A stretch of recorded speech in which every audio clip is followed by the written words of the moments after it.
All over Europe, you'll encounter so-called devil's bridges, each attached to its own spooky legend, and Tuscany is no different. Actually, this one in the town of Borgo a Mozzano, near Lucca, officially named the Ponte della Maddalena, might be one of the most visually striking, with a large, bulging arch on one side, giving it the affectionate nickname Humpback Bridge, and three increasingly smaller ones on the other side.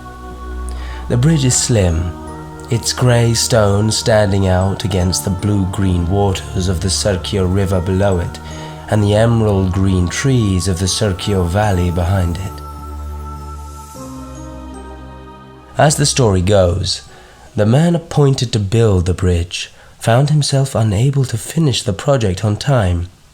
Frazzled and stressed out, he had no idea what to do, when who should walk by and see his predicament but the devil himself. The devil offered the man a deal.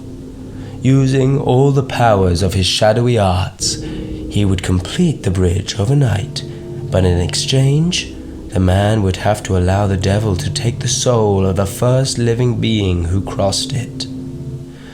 The man agreed, but gradually guilt began to gnaw and gnaw at his heart.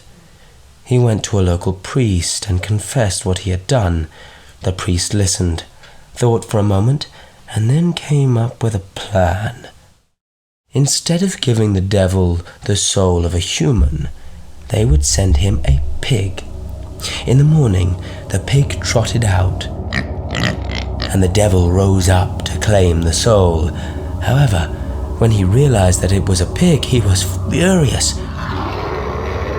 plunged straight down to the river, and was never seen again. Now, it's quite hard to verify that story, but what we do know is that the bridge was commissioned in the 11th century by Matilda di Canossa, a countess and one of the most powerful Italian nobles of her time. She inherited vast amounts of land and became friends with Pope Gregory VII. The 11th century was a turbulent time for the papacy, and the Pope was struggling for power against the Holy Roman Emperor Henry IV.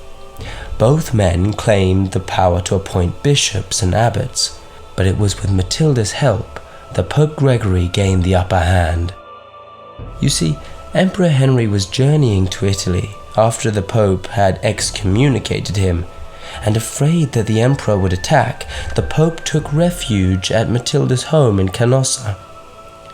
However, the Emperor was actually coming in penance for his sins. He waited outside the castle's entrance for 3 days and 3 nights with his family, barefoot during a raging blizzard. This would be known as one of the most dramatic moments of the Middle Ages. The Pope ended up un-excommunicating the Emperor in Matilda's castle, but unfortunately this was not the end of the conflict.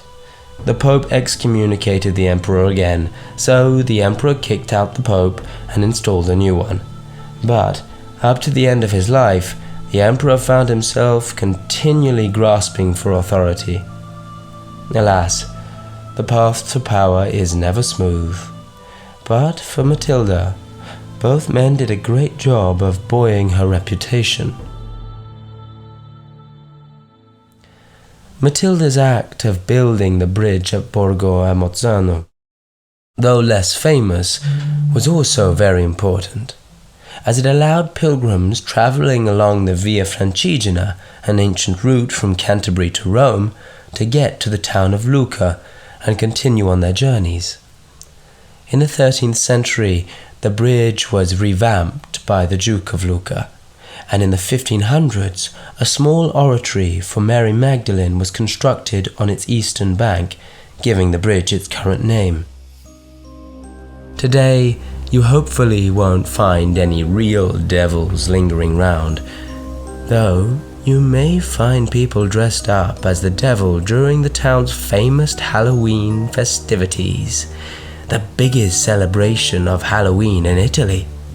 There are costume parades, concerts, games, and delicious delicacies, accompanied by all manner of ghosts, vampires, and zombies. Who knows, maybe this year even the real devil will be tempted to join in the fun, provided that there are no pigs, of course.